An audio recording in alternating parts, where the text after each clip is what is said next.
हरिओम। मैं हूं आचार्य शिव। आप सबका स्वागत करता हूं योग शिक्षा की इस क्लास में, जहां हम आज अभ्यास करेंगे सूक्ष्म व्यायाम की, जिसको कि पवन मुक्त आसन, समूह के आसन भी कहा जाता है। सूक्ष्म व्यायाम हमारे जीवन में क्यों आवश्यक है? सूक्ष्म व्यायाम की महत्ता को शिवानंद जी ने बताया है कि भले ही कोई भी कितना ही बड़ा अभ्यासी हो, कोई भी व्यायाम करता हो, परंतु उसको सूक्ष्म व्यायाम अवश्य करना चाहिए, क्योंकि सूक्ष्म व्यायाम के करने से जो हमारे जॉइंट्स में पवन या वायु बैठी होती है, उसके मूवमेंट से उस वायु को हम निष्कासन करते हैं, जिससे हमारा शरीर लचीला होता है, जॉइंट्स लचीले होते हैं तथा उनमें बल आता है। तो इसी क्रम को हम आगे बढ़ाते हुए आज प्रथम समूह से शुरू करते हैं।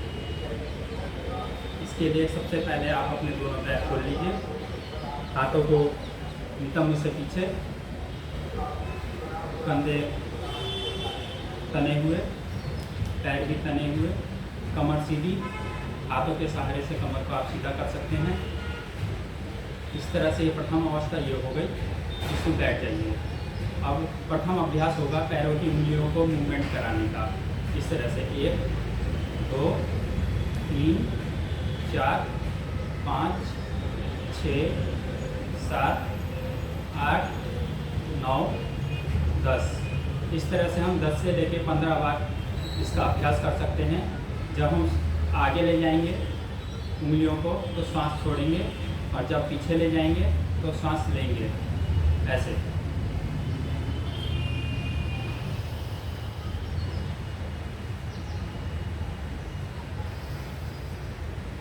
इस तरह से हमें 10 से 15 बार करना है। ये हो गया एक अभ्यास। अब करेंगे दूसरा अभ्यास, जिसमें कि पैरों को इसमें एंकल से मोड़ेंगे। 1 2 3। पैरों को जितना हो सके उतना आगे तक खींचना है और सांस छोड़नी है, और जब पैरों को पीछे खींचेंगे तो सांस लेनी है।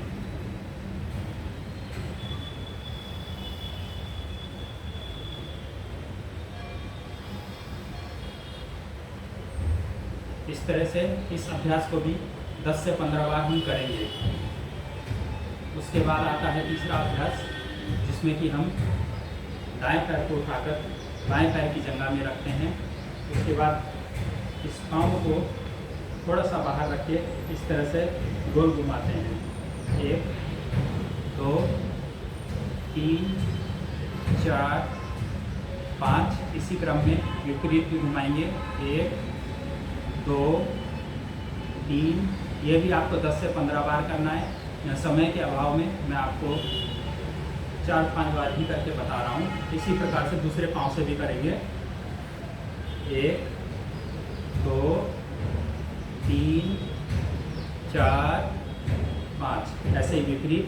1 2 3 4 5। अब दोनों पाँव सीधे कर लेंगे। उसके बाद चौथा अभ्यास हमारा होगा, पाँव मोड़ेंगे। इसको आप यहाँ से भी पकड़ के ऐसे खींच सकते हैं। उसके बाद सीधा करेंगे, फिर ऐसे खींचेंगे, फिर सीधा करेंगे। जब भी पाँव खींचेंगे तो सांस छोड़ेंगे, पाँव सीधा करेंगे तो सांस लेंगे, सांस छोड़ेंगे, सांस लेंगे, सांस छोड़ेंगे, सांस लेंगे। ऐसे दूसरे पाँव से भी सांस छोड़ेंगे, सांस लेंगे। और जब तक आप ये अभ्यास कर रहे हैं तब तक आपको जिस पैर से अभ्यास कर रहे हैं वो पैर ऊपर ही रहेगा, जमीन में नहीं टिकाना है। सांस छोड़ेंगे, सांस लेंगे। इस तरह से 10 से 15 बार इसको भी करना है। इसके बाद हम अभ्यास करेंगे, वापिस इस पैर को इस तरह से रख लेंगे। अब इस हाथ से पैर के पंजे को पकड़ेंगे और दूसरे हाथ से घुटने को नीचे टिकाएंगे, और फिर वापस सांस छोड़ते हुए ऊपर लेके आएंगे। सांस लेते हुए नीचे, सांस छोड़ते हुए ऊपर, सांस लेते हुए नीचे, सांस छोड़ते हुए ऊपर। 10 से 15 बार इस पैर को भी करना है, और वापस इस पैर से भी सेम अभ्यास। सांस छोड़ते हुए ऊपर, सांस लेते हुए नीचे, सांस छोड़ते हुए ऊपर, सांस लेते हुए नीचे, सांस छोड़ते हुए ऊपर। ये हो गए हमारे पाँव के लिए किए जाने वाले मुख्य अभ्यास। इसमें एक अभ्यास और है जो कि आप सभी परिचित हैं, जिसको बटरफ्लाई आसन कहते हैं या फिर तितली आसन कहते हैं। ये देखिए, उसके लिए दोनों पंजों को मिला लेना है, जितना हो सके अपनी जंघाओं के पास ले आएंगे, कमर गर्दन सीधी, और ये दोनों घुटने ज़मीन में लगाने का प्रयास करेंगे।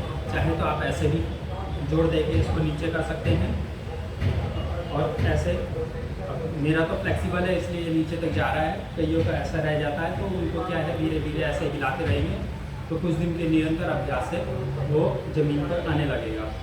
ध्यान रखिएगा, ज़्यादा जोर नहीं देना है किसी भी आसन के अभ्यास में। अगर आपका शरीर साथ देता है तो वहीं तक जाएं, ज़्यादा कोई दुख तकलीफ होती है तो उस अभ्यास को वहीं छोड़ दें।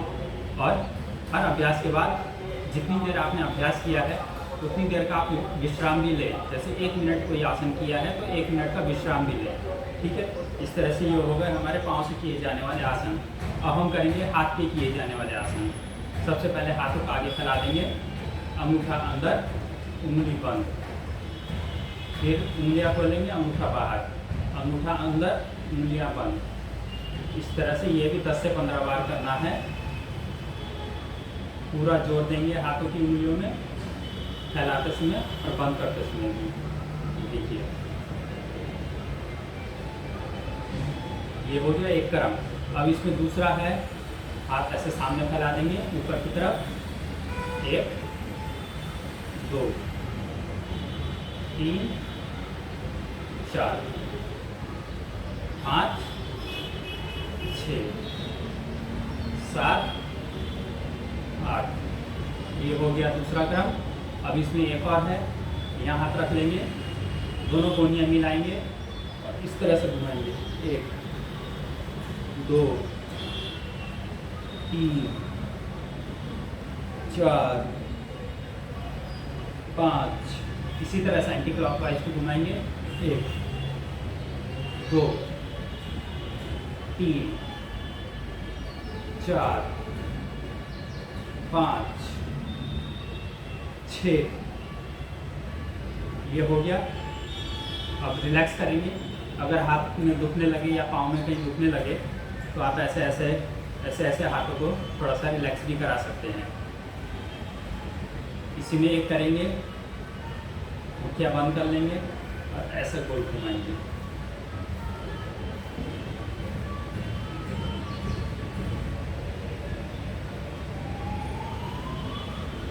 देखिए,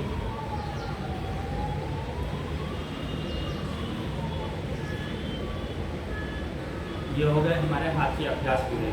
अब हम करेंगे गर्दन से ऊपर के अभ्यास या गर्दन के लिए किए जाने वाले अभ्यास। इसमें सबसे पहले एक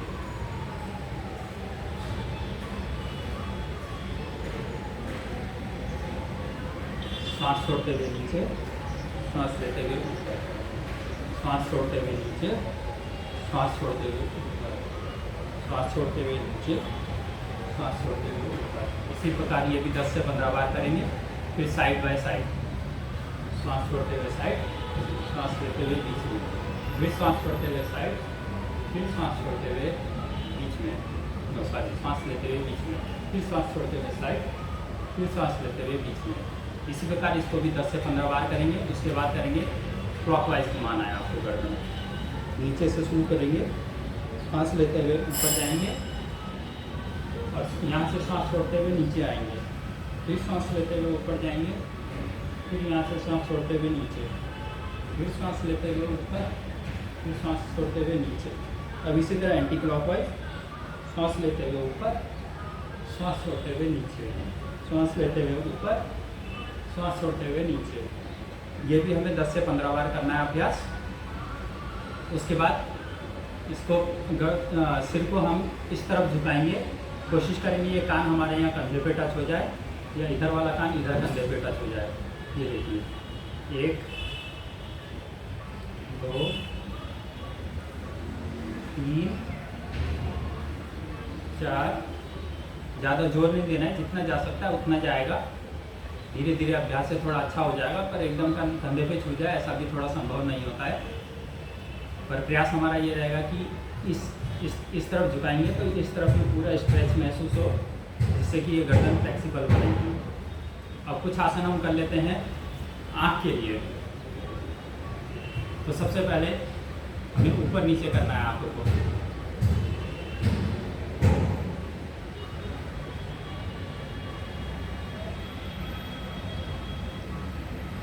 इसी तरह से साइड बाय साइड।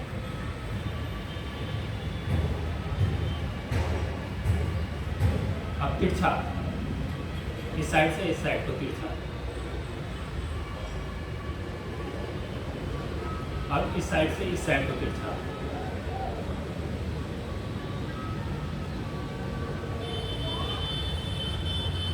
अब इसी तरह हम गोल घुमाएंगे।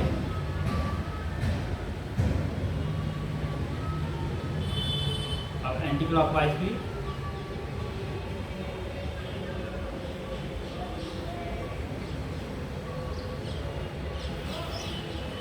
ये हो गया है हमारे सूक्ष्म व्यायाम का कुछ मुख्य आसन जो कि मैंने आपको बताए हैं।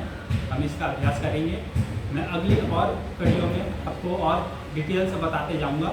अभी ये हल्का हल्का मैंने आपको बताया है ताकि आपको एकदम से कोई बर्डन ना पड़े और आपको कोई हानि ना पहुंचे। आपको कोई भी समस्या हो शरीर में, कुछ भी हो तो अपने डॉक्टर से या अपने किसी योगाचार्य से आप संपर्क कर सकते हैं, उनसे सलाह ले सकते हैं कि मुझे ये आसन करना चाहिए या नहीं। चलिए आज की इस कड़ी में इतना ही रखते हैं। ओम नमः शिवाय।